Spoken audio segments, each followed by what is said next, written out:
Team भी ज़बरदस्त है और वेन्यू कदाफी है। क्या बात है। न्यूजीलैंड की टीम जनाब 2 आम खिलाड़ी हैं उनके, फिन एलन और एडम मिल। आपको पता है वो ट्रेनिंग के दौरान इंजरी हो गई थी और इस स्क्वाड का हिस्सा नहीं है।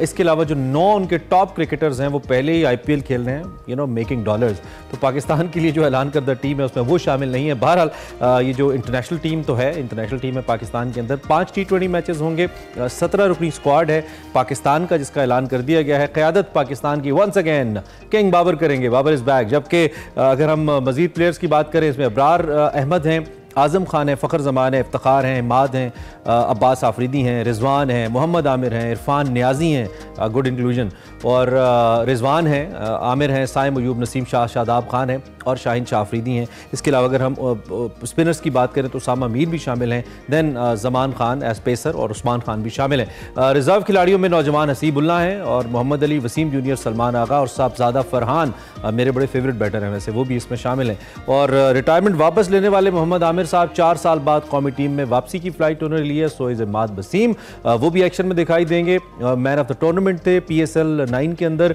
और देखते हैं कि क्या इस दफ़ा वो बेहतर तौर पे परफॉर्म कर पाएंगे। और उस्मान खान जिन्होंने UAE की नुमाइंदगी छोड़ी है वो भी इस T20 सीरीज़ में पाकिस्तानी स्क्वाड का हिस्सा हैं। हमारे साथ अब्दुल माजिद भट्टी साहब मौजूद हैं, सीनियर तज्ज़ियाकार हैं क्रिकेट को लेकर। उनकी ज़रा राय जानते हैं कि वो इस टूर्नामेंट में पाकिस्तान की परफॉर्मेंस को कैसे देख रहे हैं। वेलकम भट्टी साहब। एक तो पोस्ट ईद और दूसरा पोस्ट काकूल ट्रेनिंग, पहला हमारा ये इम्तिहान होने जा रहा है हमारी टीम का। क्या एक्शन आप देख रहे हैं जी इस सीरीज के अंदर?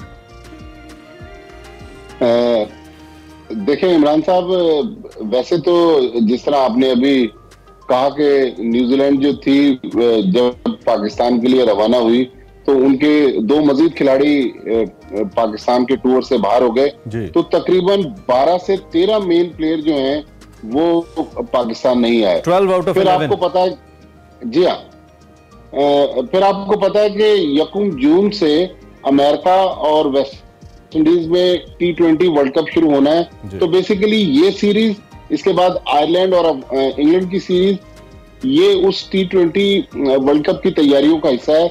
बल्कि जो 11 मैचेस हैं टोटल वर्ल्ड कप से पहले, उसमें पाकिस्तान टीम का हमें एक शेप नजर आएगा कि हमने वो कौन सी टीम है जो वर्ल्ड कप के लिए उतारनी है।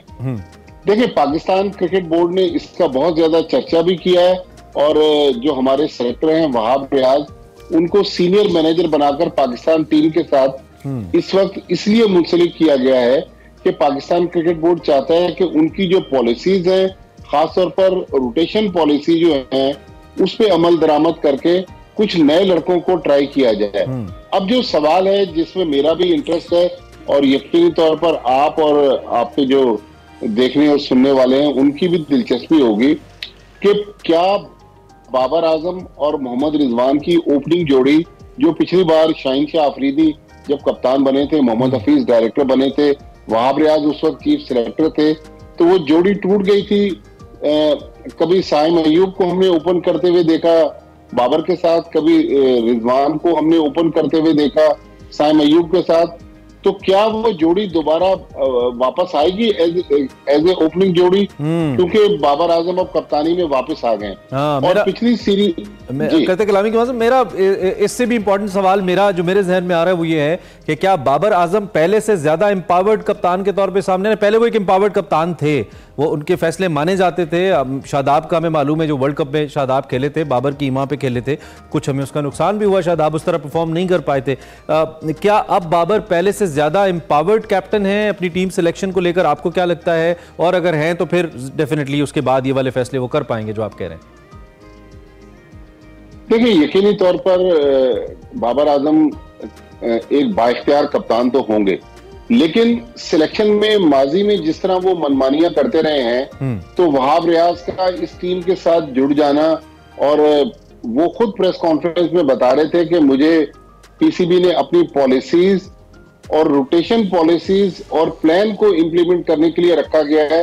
तो मेरे ख्याल में सिलेक्शन में बहुत ज्यादा बाबर आजम की मुशावरत तो होगी, लेकिन शायद वो मनमानियां नहीं कर सकेंगे, क्योंकि माजी में हम भी बहुत सारे आपके शोज में, दीगर शोज में ये बार बार जिक्र करते रहे, और ये हकीकत भी थी कि बाबर आजम एक हम ख्याल लोगों का ग्रुप ग्रुप लेकर पाकिस्तान टीम में चले हुए थे, वो अपनी पसंद के लड़कों को खिलाते थे। बाज लड़के ऐसे थे जिनके बारे में मीडिया बहुत ज्यादा जिक्र करता था, लेकिन बाबर आजम उनको नहीं खिलाते थे, लेकिन शायद अब वो नहीं हो पाएगा। लेकिन एक और चीज जो बड़ी इंटरेस्टिंग है कि पिछली जो न्यूजीलैंड की सीरीज में हमने देखा था कि मोहम्मद रिजवान ने इब्तदाई मैचेस में विकेट कीपिंग नहीं की थी, तो अब क्या मोहम्मद रिजवान विकेट कीपिंग करेंगे? असल में पाकिस्तान में जो मसला है इमरान साहब कि हर बैट्समैन जो T20 क्रिकेट खेलता है वो चाहता है कि पावर प्ले के जो 6 ओवर हैं उसमें उसको चांस मिले ताकि वो ज्यादा से ज्यादा उन ओवर्स को यूटिलाइज करे। तो अब क्या बाबर आजम ओपन करना चाहेंगे या बाबर आजम कुर्बानी देंगे? रिसेंट पोजीशन को और प्लेसमेंट को देखते हुए आप, अगर मैं आपसे ये पूछूं बीइंग क्रिकेट एनालिस्ट, आपका क्या फैसला होगा? क्या बाबर को करना चाहिए? Should he open for the team?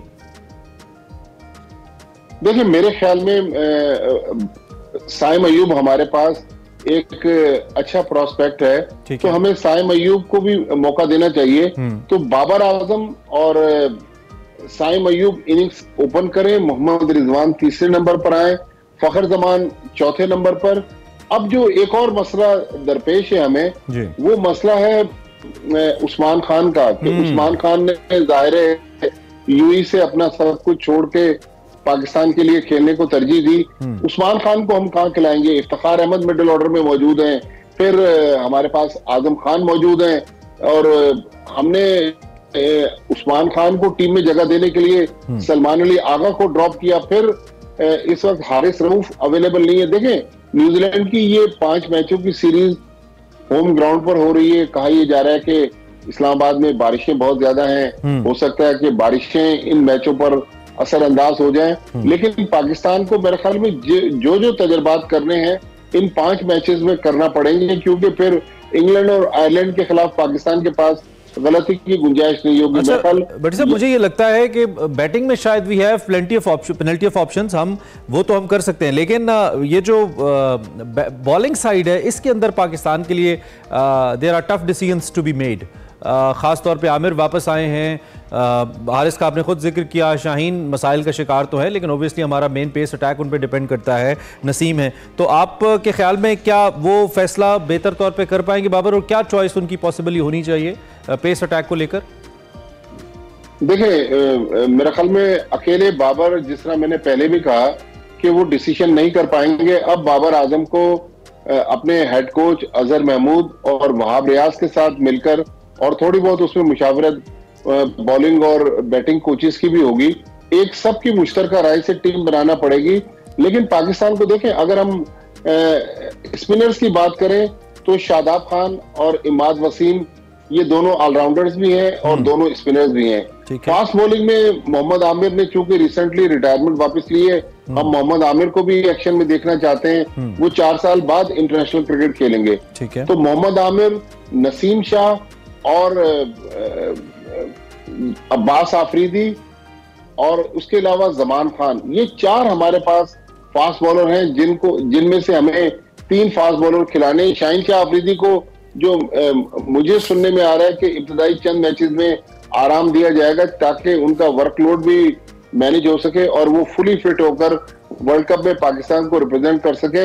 लेकिन मेरे ख्याल वो अंग्रेजी में कहते हैं ना कि कैच 22 सिचुएशन है टीम मैनेजमेंट के लिए, और सख्त फैसले करना होंगे और right man for the right job के लिए हमें प्लेयर्स मैदान में उतारना होगा। अच्छा, दूसरी जानिब न्यूजीलैंड की तरफ जरा आइए दोबारा। ऐसा लगता है कि कहीं ना कहीं एक तासुब का एलिमेंट मौजूद है या एक नेगेटिविटी, मतलब this is how I feel, it's not like हर बंदा ये सोचता हो, मे बी मैं थोड़ा ज़्यादा नेगेटिव हूँ इस मामले में न्यूजीलैंड को लेकर, जो कि एक मिसाल उन्होंने ऐसी बनाई थी जब वो पाकिस्तान से चले गए थे, फिर हम उनके खिलाफ खेले, हमने उन्हें बड़े इंपॉर्टेंट मैच के अंदर हराया भी, क्वालिफाई किया। लेकिन अब ये जो सूरत हाल है, उनके अच्छे प्लेयर्स का ना आना, क्या महज इसको हम IPL या एक वो जिसे कहते हैं ना कि टाइम विंडो ही इसको एक वजह समझें, या वंस अगेन वो कहीं ना कहीं न्यूजीलैंड क्रिकेट बोर्ड के अंदर वो चीज़ मौजूद है कि अच्छे बंदे, अच्छे खेलने वाले यहाँ नहीं भेजने, एक B टीम भेज देनी है, और क्योंकि समटाइम्स हम B टीम को भी बड़ा अच्छा जितवा देते होते हैं पाकिस्तानी प्लेयर्स। तो आप इस पर ज़रा क्या टेक है आपका? ये महज इत्तेफाक है? देखिए, महज इत्तेफाक तो है, लेकिन पाकिस्तान क्रिकेट बोर्ड को फिर अपनी विंडो को रीशेड्यूल करना पड़ेगा कि मुसलसल तीसरे साल न्यूजीलैंड की टीम पाकिस्तान आ रही है और उनके मेन प्लेयर्स नहीं आ रहे। और अगले साल जब पाकिस्तान ने चैंपियंस ट्रॉफी होस्ट करनी है, उससे पहले भी न्यूजीलैंड की टीम ने फिर पाकिस्तान आना है और पाकिस्तान, न्यूजीलैंड और साउथ अफ्रीका के दरमियान चैंपियंस ट्रॉफी से पहले एक वनडे का ट्रायंगुलर टूर्नामेंट होना है। तो मेरे ख्याल में पाकिस्तान क्रिकेट बोर्ड को ये बात न्यूजीलैंड क्रिकेट के साथ बैठकर डिस्कस करनी होगी कि भाई हम तो हर बार अपनी मेन टीम आपके मुल्क भेज रहे हैं और हमारी प्लेयर्स की वजह से आपके ग्राउंड्स, हालांकि न्यूजीलैंड में क्रिकेट जो है वो इतनी पॉपुलर गेम नहीं है, वहां पर रग्बी बहुत ज्यादा मकबूल है, लेकिन पाकिस्तान की टीम की पॉपुलैरिटी देखें कि न्यूजीलैंड के ग्राउंड भी भर जाते हैं। लेकिन न्यूजीलैंड जब पाकिस्तान अपनी टीम भेजता है तो तीसरे दर्जे की टीम भेजता है। तो मेरे ख्याल में पाकिस्तान क्रिकेट बोर्ड को ये इशू टेकअप करना पड़ेगा।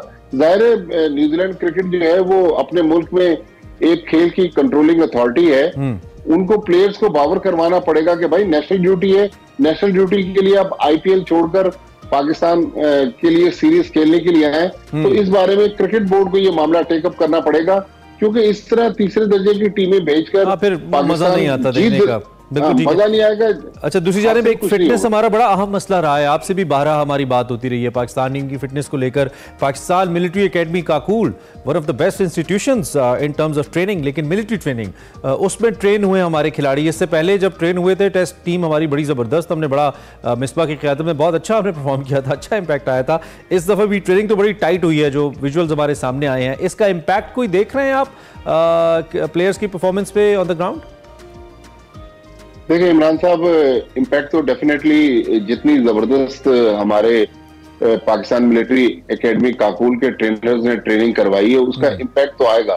लेकिन मैं थोड़ा सा आपको पीछे लेके जाऊंगा कि वहाब रियाज जब चीफ सिलेक्टर थे तो वहाब रियाज ने एक इंटरव्यू में मुझे और मेरे 2-3 और साथी थे, जब ये न्यूजीलैंड की T20 सीरीज खत्म हुई थी जनवरी में, उसके बाद बताया था कि वहाब रियाज ने ये कहा कि जब बाबर आजम कप्तान थे तो बाबर आजम के बारे में ये मशहूर बात थी कि बाबर आजम ने ट्रेनर और फिजियो को कह दिया था कि भाई फिटनेस के बारे में सोचना भी मना है। तो फिटनेस का कल्चर जो था जिसमें यो टेस्ट वगैरह थे वो बिल्कुल खत्म कर दिए गए थे। लेकिन एक अच्छी रिवायत है कि हमने इसका आगाज पाकिस्तान मिलिट्री एकेडमी काकूल से किया। लेकिन मेरे ख्याल में चले ये तो हमने 2 हफ्ते का कैंप लगा लिया, लेकिन मेरे ख्याल में फिटनेस, क्योंकि खिलाड़ी के लिए तो फिटनेस के बगैर उसका कैरियर प्रोलॉन्ग करना बहुत मुश्किल है। तो मेरे ख्याल में मुस्तकिल बुनियादों पर ये चीज होनी चाहिए। और अब वहाब रियाज जो बाहर तो उस वक्त भी नहीं थे, उस वक्त एज ए चीफ सिलेक्टर ये बातें कर रहे थे, लेकिन बाबर आजम कप्तानी से हट गए थे।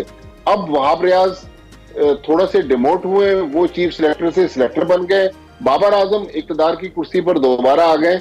तो ये इंटरेस्टिंग सिनेरियो होगा कि क्या वो अपनी टर्म मनवा सकेंगे, टर्म इन मीन के क्या वो फिटनेस के बारे में बाबर आजम और दीगर कोचेस को कायल कर सकेंगे, या दोबारा रोटी गैंग एक्टिव हो जाएगा, ये भी हमें देखना पड़ेगा। राइट बड़ी साहब, thank you very much for time sir, have a good day, thank you very much.